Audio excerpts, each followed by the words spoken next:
નમસ્કાર વિદ્યાર્થી મિત્રો. ધોરણ 9 12મું કાવ્ય સુભાષિત સપ્તકમ 7 સુભાષિતોની આપણે વાત કરતા હતા. મેં તમને પહેલા ભાગમાં 4 સુભાષિતો સમજાવ્યા હતા અને હવે હું બાકીના બીજા જે 5, 6 અને 7 જે 3 સુભાષિતો છે એ હું તમને અત્યારે સમજાવું છું. મિત્રો સરસ રીતે સમજજો. જે આપણે એક એકમ કસોટી લેવાની છે, જે ટેસ્ટ લેવાનો છે, એમાં 10મો પાઠ જે આપણે ભણ્યા હતા શિવાજી મહારાજનો, એટલે કે જે દ્વારપાળ છે, દૌવારિક અને જે કિલ્લાનો ઉપરી અધિકારી હોય છે તેની કસોટી કરવા માટે આવે છે, તો એ પાઠ 10મો પાઠ. અને અત્યારે જે હું તમને સમજાવી રહ્યો છું, જેના 4 શ્લોકો આપણે સમજ્યા છીએ, અને આજે હું તમને બીજા 3 શ્લોકો સમજાવું છું અને એની PDF મેં તમને લખવા માટે મૂકી છે. તો એમાંથી ટેસ્ટ લેવાશે. એનું માળખું મેં તમને આપી દીધું છે વોટ્સએપમાં. એ પ્રમાણે તૈયારી કરીને સ્વયં એટલે કે જાતે લખવાનો પ્રયત્ન કરજો. પહેલાં એકવાર સમજી લેજો વ્યવસ્થિત અને પછી પ્રયત્ન કરીને લખજો. બરાબર? ચલો, તો આપણે 5મા શ્લોકને સમજીએ. સર્વપ્રથમ હું એ શ્લોકનું ગાન કરી લઉં. બરાબર? એ શ્લોક શું કહેવા માંગે છે એ શ્લોકનું હું ગાન કરી લઉં. બરાબર મિત્રો?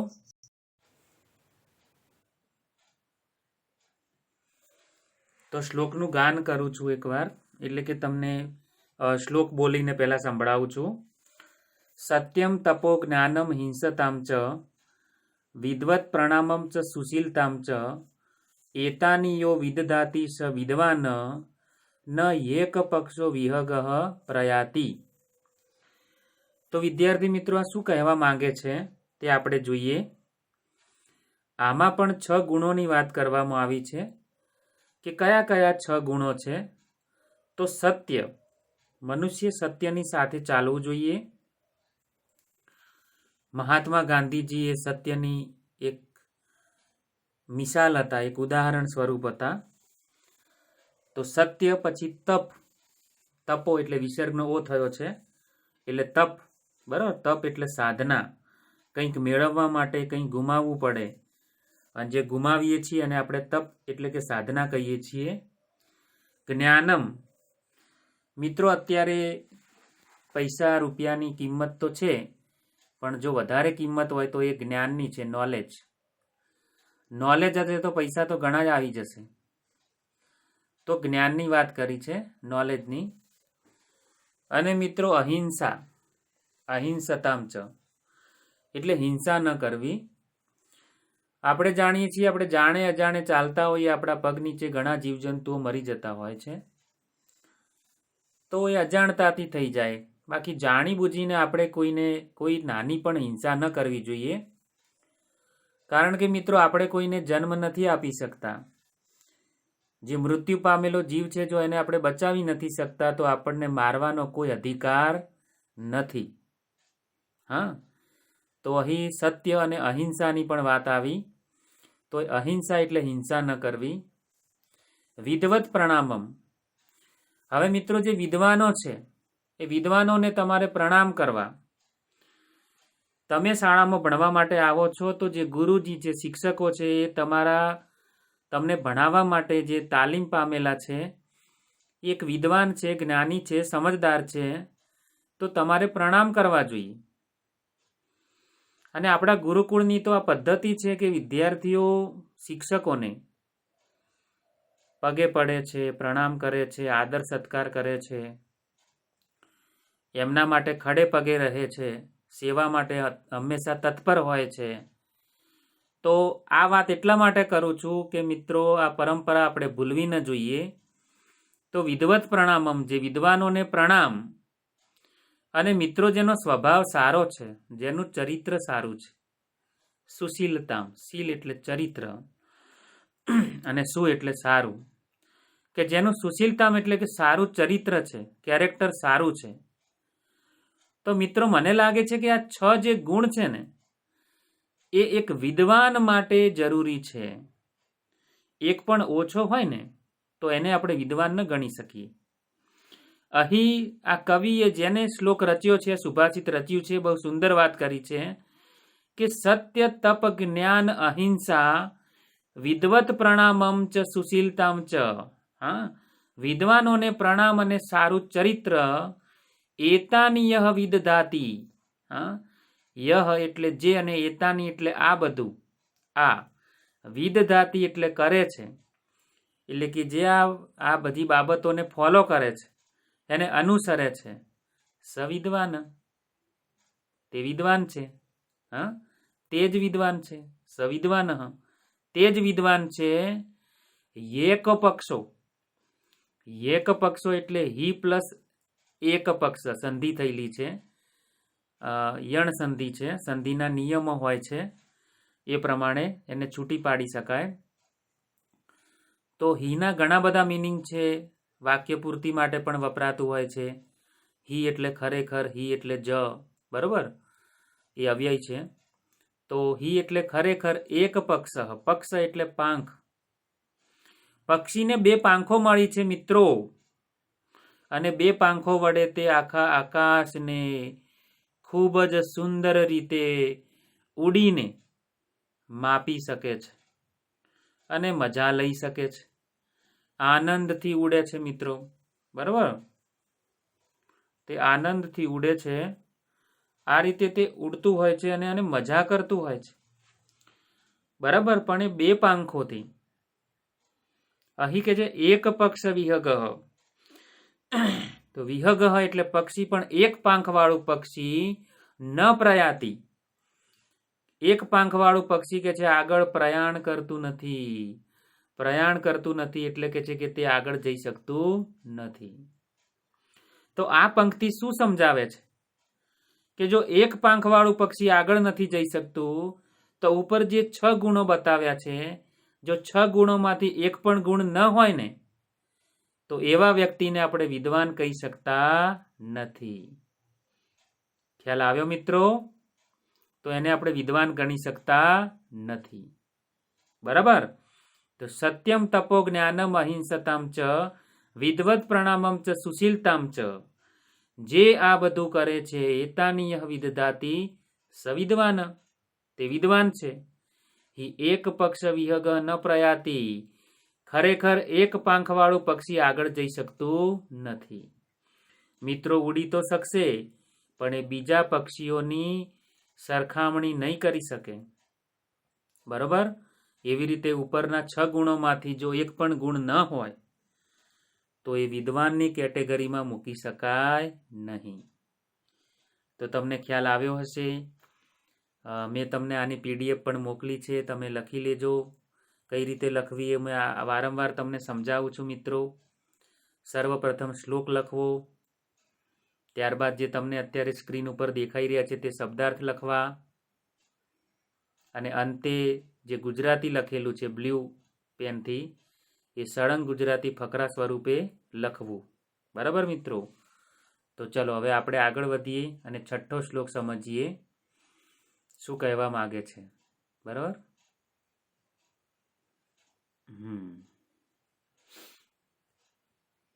6થા શ્લોકને આપણે સમજીએ.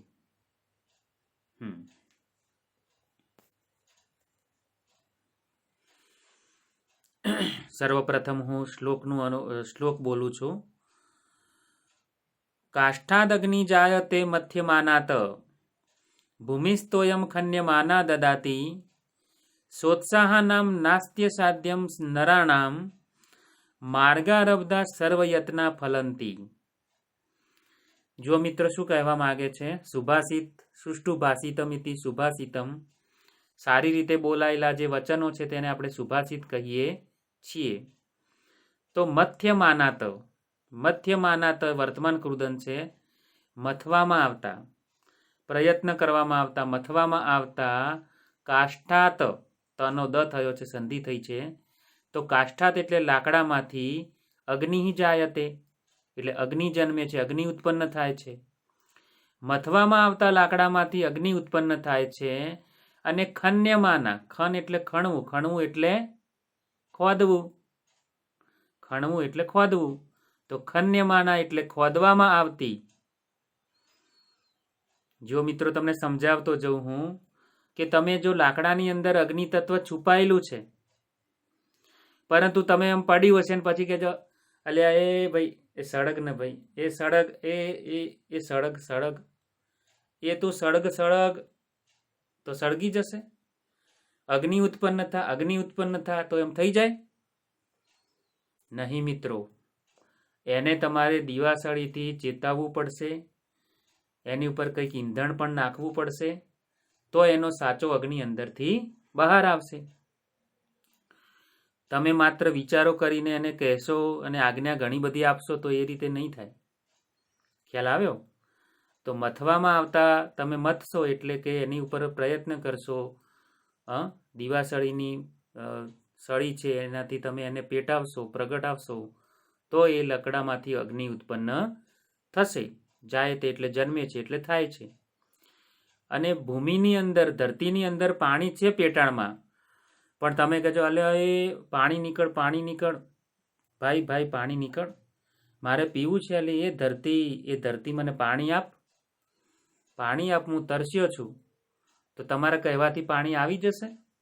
એમ બોલવાથી આવી જશે? નહીં આવે. તમારે એને ડ્રિલિંગ કરવું પડશે.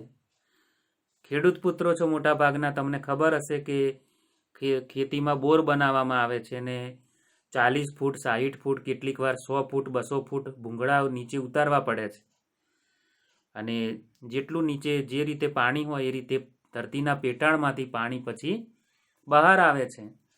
પણ એમને એમ તમે વિચાર કરશો અને બેઠા બેઠા કે પાણી મળી જાય તો એમ મળતું નથી. તો ખન્યમાના એટલે ખોદવામાં આવતી ભૂમિ એટલે કે ધરતી, તોયમ દદાતી, તોયમ એટલે પાણી, દદાતી એટલે આપે છે, બરાબર, દા ધાતુ આપવું. તો ખોદવામાં આવતી ધરતી પાણી આપે છે. અને સંધિ થયેલી છે સોત્સાહ નામ. સોત્સાહ નામ એટલે સ પ્લસ ઉત્સાહ નામ, ઉત્સાહ સાથેનો જે મનુષ્ય છે. નરાણામ ષષ્ઠી વિભક્તિ બહુવચન છે એટલે માણસો ના માટે. અહીં આપણે સમજીએ છીએ માણસો માટે, માણસોને માટે, પણ કેવા? ઉત્સાહ નામ, સોત્સાહ નામ એટલે ઉત્સાહ સાથેના. એવા ઉત્સાહ ધરાવતા હોય, જેમનામાં કાર્ય કરવાનો ઉત્સાહ હોય. તમને કોઈ પણ કાર્ય ટીચર સોંપે કે ઘરમાં કોઈ તમારા મમ્મી પપ્પા તમને કામ આપે કે તમારે આ કામ કરવાનું છે, પણ તમે કહેશો કે હું તો નહીં કરું, મારાથી નહીં થાય, આ કામ મારું, મને નહીં ખબર પડતી, તો શું થશે? નિરુત્સાહ થઈ ગયા તમે, ઉત્સાહ વગરના થઈ ગયા. તમારામાં કોઈ ઉત્સાહ નથી એમ કહેવાય. પણ તમે ફટ કહી દો કે હા હું કરીશ, I can do, I can do, હું કરી શકીશ, તો તમારામાં ઉત્સાહ આવે. હવે કોઈ લગ્ન લેવાના હોય વરરાજા, અને વરરાજા કે મારે તો પરણવું નહીં, મને તો કોઈ ઉત્સાહ નથી પરણવાનો, કે ઘોડી ઉપર કોણ બે, મારે તો કે બેવું નહીં, તો ભાઈ મજા આવે?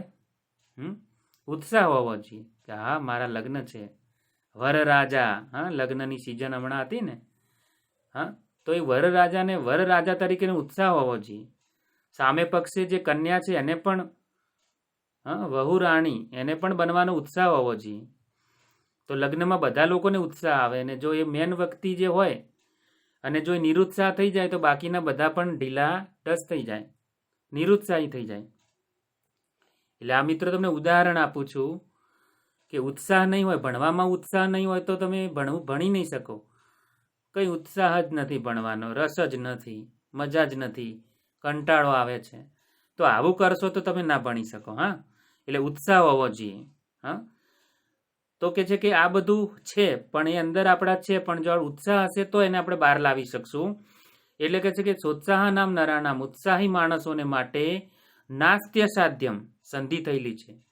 ન પ્લસ અસ્તિ એટલે નાસ્તિ, અને સ્તિ અને અસાધ્યમ એ યણ સંધિ છે.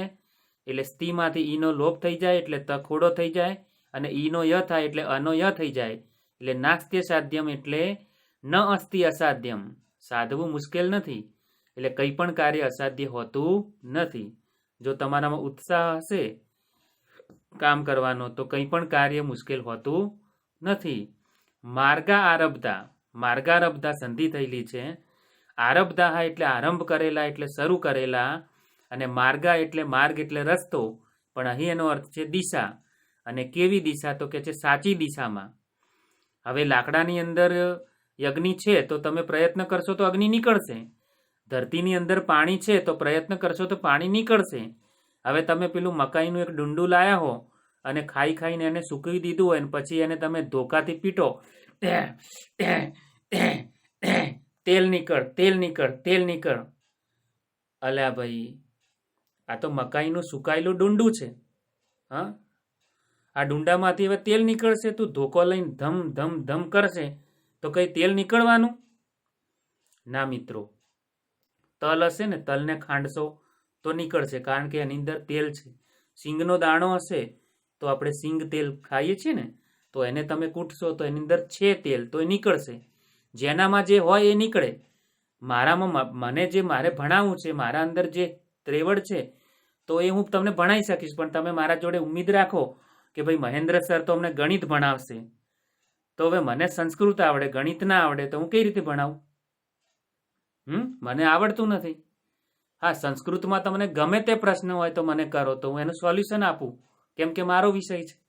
તો જે હોય એ તમને મળે, જેનામાં જે ના હોય એ મળવાનું નથી. યાદ રાખો મિત્રો, બરોબર? તો સાચી દિશામાં પ્રયત્ન કરશો તો સર્વ યત્ના ફલંતી, બધા પ્રયત્નો ફળે છે. હા, સાચી દિશામાં શરૂ કરેલા બધા પ્રયત્નો સફળ થાય છે. બરોબર? તો ટૂંકમાં ઘણું બધું કહી દીધું. કેટલું બધું સરસ મજાનું તમે શીખ્યા. ઘરે રહીને જો આ કાર્ય કરશો, અત્યારે મિત્રો ઘણા બધા મોબાઈલની લતે વળી ગયા છે. માતા પિતાએ મોબાઈલ આપ્યા છે ભણવા માટે, તો એનો દુરુપયોગ કરે છે. તો મિત્રો, એ દુરુપયોગ નથી કરવાનો. ગેમ બીજી રમતા હો, સમય પસાર કરતા હો તો ઠીક છે, મનોરંજન માટે, પણ વધારે સમય ન વેડફતા ભણવાનું કરજો. કારણ કે માતા પિતાએ તમને ભણવા માટે મોબાઈલ આપ્યો છે, નહીં કે ગેમો રમવા કે સમય ખોટો વેડફવા, આંખો બગાડવા આપ્યો નથી. ઓકે, ચલો હવે આગળ વધીએ અને છેલ્લા શ્લોક તરફ આપણે આવી જઈએ. છેલ્લો શ્લોક શું કહેવા માંગે છે? બરાબર મિત્રો, છેલ્લા શ્લોકમાં વાત કરી છે, એક સત્પુત્રની વાત કરી છે. બરાબર, સુપુત્ર, કે ભાઈ સુપુત્રના લક્ષણો શું હોઈ શકે? ઓકે, તો છેલ્લા વાક્યથી આપણે સમજીએ. જો કે શ્લોકની અંદર છેલ્લે વાક્ય છે, પણ અહીં આપણે એને અન્વય એટલે ગુજરાતી કર્યું છે, એને આપણે એ રીતે ગોઠવ્યું છે. સર્વપ્રથમ તો હું શ્લોક વાંચી સંભળાવું. પાત્રમ ન તાપયતી નૈવ મલમ પ્રસૂતે, સ્નેહમ ન સંહરતી નૈવ ગુણાન ક્ષીણોતી, દ્રવ્યાવસાન સમયે ચલતામ ન દત્તે, સત્પુત્ર એસ કુલ સદનની કોપી દીપ. હા, તો મિત્રો આપણે એને સમજીએ શું કહેવા માંગે છે. એસ સત્પુત્ર કુલ સદનની, સદન એટલે ભવન, આપણે લખાઈએ છીએ ને, આ સદન ને તે સદન ને માતૃ સદન, પિતૃ સદન. સદન એટલે ઘર, ભવન. ઓકે, કુલ સદનની એટલે સપ્તમી વિભક્તિ છે, અને એટલે સપ્તમી એટલે એના પ્રત્યય છે માં, ઘરમાં, ભવનમાં, માં પર ઉપર. ઓકે, તો કે છે કે એસ સતપુત્ર, આ સતપુત્ર, કુલ સદનની એટલે કુળરૂપી ભવનમાં, કહ અપી, કોપી, એ વિસર્ગનો ઓ થયો છે, અને અનો ડ જેવી નિશાની એટલે અવગ્રહ, જે લખાય છે પણ બોલાતો નથી, એનો ઉચ્ચાર નથી થતો. તો કોપી દીપ એટલે કોઈક દીવો છે. આ સત્પુત્ર એ કુળરૂપી ભવનમાં કોઈક દીવો છે. પાત્રમ ન તાપયતી, હવે જુઓ, આ સત્પુત્રને દીવા સમાન ગણ્યો છે, પણ એ દીવા જે દીપક છે ને, દીવો આપણે ઘરમાં પેટાવીએ ભગવાનના મંદિર આગળ, તો એ દીવા કરતાં લાખ ગણો સારો સાબિત કર્યો છે. એટલે સરખામણી કરી છે દીપક સાથે, દીવા સાથે આ સતપુત્રની, સુપુત્રની શું કરી છે? સરખામણી, કમ્પેરિઝન કરી છે. બરોબર? તો હવે પેલો દીવો હોય ને, તો તમે એનું જે પેલું કોડિયું હોય છે ને, એને તમે આમ આગળ લગાડજો,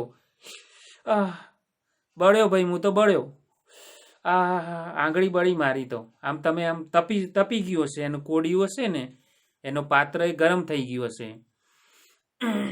તો એ પેલો દીવો છે તો એનું કોડિયું હોય, જે દીવાનું પાત્ર હોય એ ગરમ થાય છે, તમે એનાથી બળો છો. પણ આ સુપુત્ર છે ને તે પાત્રને ગરમ કરતો નથી. જો એનામાં લક્ષણ છે કે કુળરૂપી ભવનમાં એક કોઈક દીવા સમાન છે, એ પાત્રને ગરમ કરતો નથી. બરાબર? એના સ્વભાવ સારો છે, સુપુત્ર છે. બરાબર? એટલે પાત્રને ગરમ કરતો નથી. ન એવ મલમ પ્રસૂતે, ન એવ સંધિ થયેલી છે. મલમ એટલે મલ એટલે મેસ, કાળાશ. હવે પેલો દીવો હોય ને તો ઉપર શું હોય? કાળાશ નીકળે, મેસ નીકળે, કાળાશ. તો ન એવ મલમ પ્રસૂતે, એ પ્રસૂતિ એટલે ઉત્પત્તિ, ઉત્પન્ન કરતો. મલમ ન પ્રસૂતે, આ કે છે કે મેસને, કાળાશને ઉત્પન્ન કરતો નથી. આ સુપુત્ર છે. હા, એ કુળરૂપી ભવનનો દીવો છે, એ આ મેસને ઉત્પન્ન કરતો નથી. પેલો દીવો કરે છે, પણ આ કુળરૂપી ભવનનો જે દીવો છે સુપુત્ર, એ મેસને ઉત્પન્ન કરતો નથી. હવે પેલો દીવો હોય, તમે તેલ નાખો, ઘી નાખો, જે હોય એ સ્નેહ છે, તેલ છે, એ ધીરે ધીરે ધીરે તેલ બળે છે, એને ખતમ કરે છે. બરાબર? એટલે પેલો દીવો છે તેલને ખતમ કરે છે. તો આ જે સતપુત્ર છે, સુપુત્ર, સ્નેહમ ન સંહરતી, સ્નેહ એટલે તેલને, ન સંહરતી એટલે એનો સંહાર કરતો નથી, એટલે કે એને ખતમ કરતો નથી. બરાબર? સ્નેહમ ન સંહરતી એટલે કે સ્નેહને એટલે કે તેલને ખતમ કરતો નથી. અને દીવાનો ગુણ શું હોય? તો દીવાનો ગુણ હોય પ્રકાશ આપવાનો, અજવાળું આપવાનો. તો આ સતપુત્ર એ ઘરને અજવાળું આપે છે. એટલે અજવાળું આપવો, પ્રકાશ આપવો એ શું છે? એનો ગુણ છે. બરાબર? અજવાળું આપવું એનો ગુણ છે. તો પેલો દીવો જ્યારે તેલ ખતમ થઈ જાય તો શું થાય ભાઈ? ઓલવાઈ જાય ને, ઓલવાઈ જાય, બંધ થઈ જાય. અને પ્રકાશ હોય તો અંધકાર થઈ જાય. તો આ એવો સુપુત્ર છે કે એના ગુણો ન એવા ગુણાન ક્ષીણોતી, એના જે ગુણ છે પ્રકાશ આપવાનો, અજવાળું આપવાનો, એ ગુણોનો નાશ કરતો નથી. એના જે સારા ગુણોનો જે પ્રકાશ છે એના આખા પરિવારને મળી રહે છે. બરોબર? એવો સુપુત્રની વાત કરી છે. એટલે કે છે કે પેલો દીવો હોય તો એના ગુણ નાશ પામે છે, કારણ કે તેલ પૂરું થઈ જાય તો દીવો ઓલવાઈ જાય તો એનો પ્રકાશનું જે પ્રકાશ આપવાનો ગુણ છે એ નાશ પામે. પણ આ જે કુળરૂપી ભવનનો જે દીવો છે, સત્પુત્ર છે, એ ગુણોનો નાશ કરતો નથી. અને છેલ્લે વાક્ય વાત કરી છે કે દ્રવ્ય અવસાન સમય. હવે જે દ્રવ્ય એટલે તમે જે તેલ નાખ્યું છે દીવામાં, એ અવસાન સમયે, એટલે અવસાન એટલે પૂરું થતા. બરાબર? અવસાન એટલે મૃત્યુ માટે અવસાન શબ્દ વાપરીએ છીએ. તો એ ખૂટી પડવું. બરાબર? એટલે કે છે કે દ્રવ્ય અવસાન સમયે, દ્રવ્ય ખૂટી પડવાના સમયે, એટલે કે તેલ ખૂટી પડે તો પેલો દીવો હોય તો શું થાય? ઓલવાઈ જાય. બરાબર? તો આ સત્પુત્રની વાત કરી છે. એટલે દ્રવ્ય અવસાન સમય ચલતામ ન દત્તે. હા, એટલે તે ચલિત થતો નથી. દત્તે એટલે ધારણ કરવું, ધારણ ન કરવું, પણ કેવું?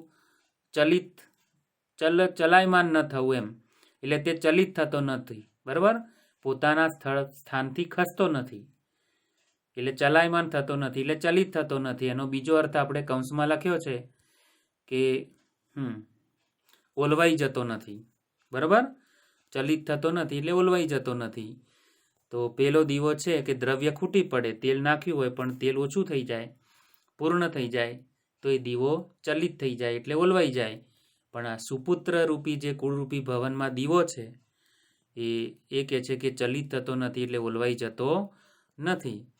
તો આમ એક ઘરની અંદર સુપુત્ર, સારા પુત્રના શું લક્ષણો હોઈ શકે અને પરિવારને કઈ રીતે પોતાની મદદ પૂરી પાડે, કઈ રીતે પેલા દીવા સાથે એની તુલના કરવામાં આવી છે, સરખામણી કરવામાં આવી છે. તો પેલો દીવો જે કંઈ કાર્ય પ્રકાશ તો આપે છે, પણ એ સિવાય પાત્ર ગરમ થાય છે, ઉપર કાળાશ નીકળે છે, તેલ હોય તો એનો નાશ કરે છે, ઓલવાઈ જાય તો એના ગુણોનો નાશ થાય છે, અને તે ખૂટી પડે તો ઓલવાઈ જાય છે. પણ આ સુપુત્ર છે એ આ બધું થવા દેતો નથી. એટલે કે છે કે દીવા કરતાં તો તે લાખ દરજે સારો છે. એને કુળરૂપી ભવનનો દીવો ગણવામાં આવ્યો છે. બરાબર મિત્રો? તો આ રીતે તમે એને સમજૂતી મેળવજો. મેં તમને સરસ રીતે સમજાવ્યું છે. એના સ્વાધ્યાય કાર્ય પૂર્ણ કરજો. શ્લોક શબ્દાર્થ અને અનુવાદ લખી દેજો. બરાબર? ઓકે. અને શ્લોક પૂર્તિના 2 શ્લોકો છે. શનૈ પંથા શનૈ કંથા શનૈ પર્વત લંઘનમ શનૈર્વિદ્યા શનૈર્વિત્તમ પંચૈતાની શનૈ શનૈ. આ શ્લોક પૂર્તિનો શ્લોક છે. અને બીજો 4થા નંબરનો શ્લોક છે. નાસ્તિ મેઘ સમમ તોયમ નાસ્તિ ચાત્મ સમમ બલમ નાસ્તિ ચક્ષુ સમમ તેજો નાસ્તિ ધાન્ય સમમ પ્રિયમ. બરાબર? તો આ શ્લોક, આ બંને શ્લોકો શું છે? શ્લોક પૂર્તિના શ્લોકો છે. બરાબર? એટલે શ્લોક પૂર્ણ કરવા માટે પૂછાય. ઓકે. તો જે ટેસ્ટ આપવાનો છે વ્યવસ્થિત સરસ રીતે ટેસ્ટ લખજો. ઓકે. તો સર્વ મિત્રોને મારા જય રાજારામ.